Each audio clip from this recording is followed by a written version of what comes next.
Olá, tudo bem? Você sabe a gravidade da obesidade atualmente? E você sabe o que é ou para que serve a substância chamada semaglutida?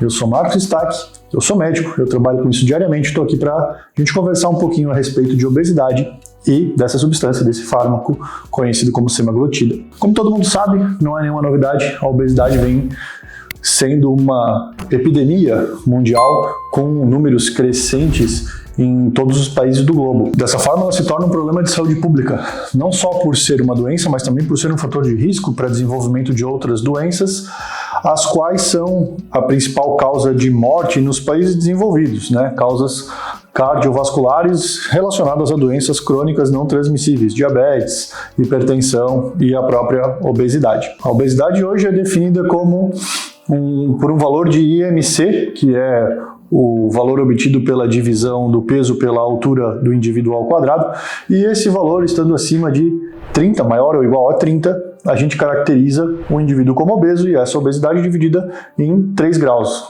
grau 1, grau 2 e grau 3, sendo o último IMCs acima de 40, caracterizando a temida obesidade mórbida. Quando a pessoa se enquadra nesse nível de obesidade, IMC acima de 30, existem diversas consequências para a saúde, desde sobrecarga em articulações, por exemplo, de joelhos e tornozelos, até problemas respiratórios, falta de ar, a própria apneia noturna, a dificuldade para dormir por conta disso, os roncos noturnos, além de alterações na pele e também o surgimento ou até o agravamento de problemas relacionados à saúde, como hipertensão e diabetes, que eu havia mencionado anteriormente. E o que é a semaglutida? E o que ela tem a ver com a obesidade?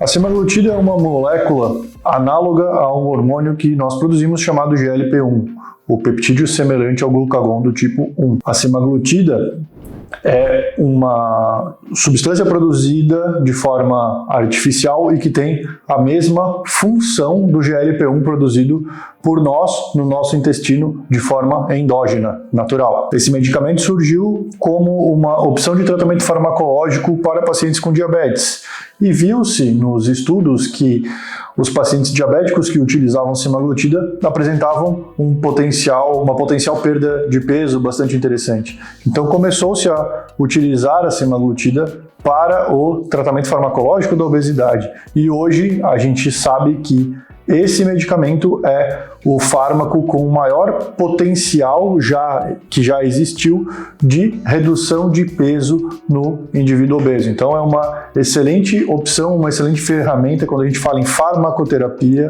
da obesidade. Esse medicamento é aprovado pelo FDA para tratamento de obesidade desde junho de 2021. E a indicação do uso da medicação é justamente o IMC acima de 30, maior ou igual a 30, ou os IMCs de sobrepeso, porém com alguma comorbidade associada. Por exemplo, o indivíduo tem sobrepeso e também é diabético, o indivíduo tem sobrepeso e também é hipertenso.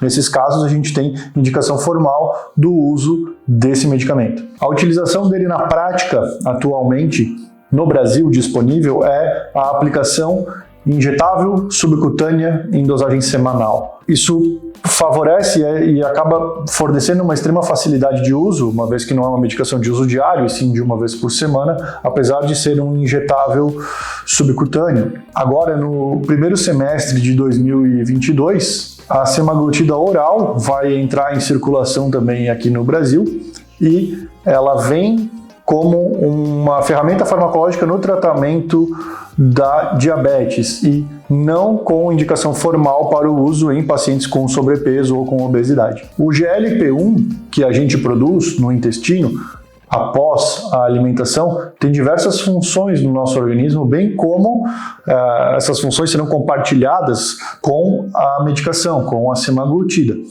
E quais são esses efeitos? A gente tem um efeito a nível do sistema nervoso central de redução de apetite, a gente tem um efeito de lentificar o esvaziamento do estômago, proporcionando uma saciedade muito maior. A gente tem uma melhora na captação da glicose pela célula muscular, a gente tem um favorecimento do processo de oxidação de gordura, dos lipídios das células de gordura, a gente tem um efeito cardioprotetor. Quando a gente pensa que obesidade está relacionada a aumento de risco cardiovascular e bem como diabetes, que também aumenta o risco cardiovascular, é muito interessante eu ter um medicamento que promove uma cardioproteção. E a nível de pâncreas, eu aumento a secreção de insulina pós-prandial, pós-alimentação.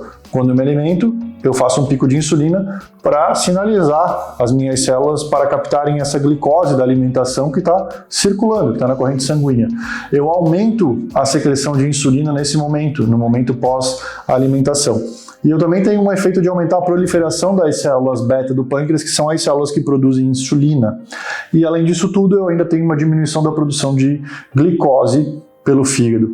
É uma medicação bastante completa e que atua em diversas frentes quando a gente pensa na parte de fisiologia do tratamento da obesidade. Se você estiver gostando desse vídeo, não esquece de me dar like, de se inscrever no meu canal. A gente traz conteúdo de altíssima qualidade, conteúdo exclusivo aqui no YouTube semanalmente. Um estudo publicado no New England Journal of Medicine, um dos periódicos aí mais aclamados do meio médico, justamente estudou a utilização de semaglutida no processo de emagrecimento.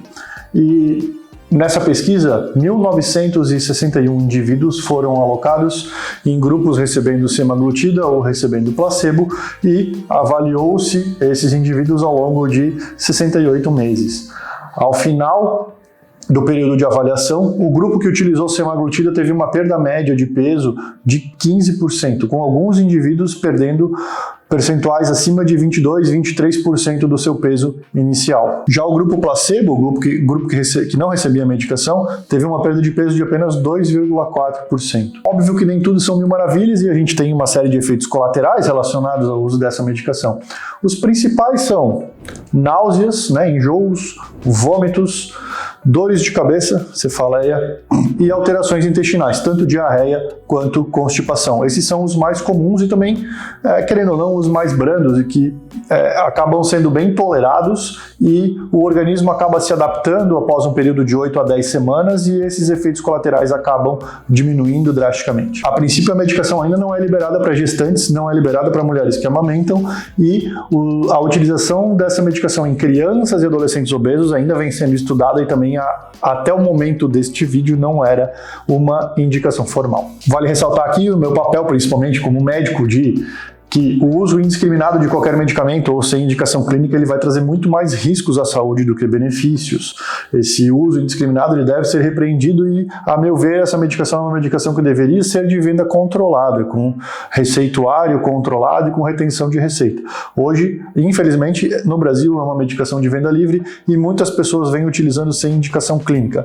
Eu pego diversos casos em consultório de efeitos colaterais bem pronunciados em pessoas que sequer têm sobrepeso que estão usando essa medicação porque desejam emagrecer um pouco mais. Então, não utilize nenhum tipo de medicamento sem acompanhamento médico e sem uma adequada indicação clínica. O que eu tinha para falar do tema é isso. Eu espero que vocês tenham gostado. Não esqueçam de se inscrever no meu canal. Toda semana eu trago conteúdo novo.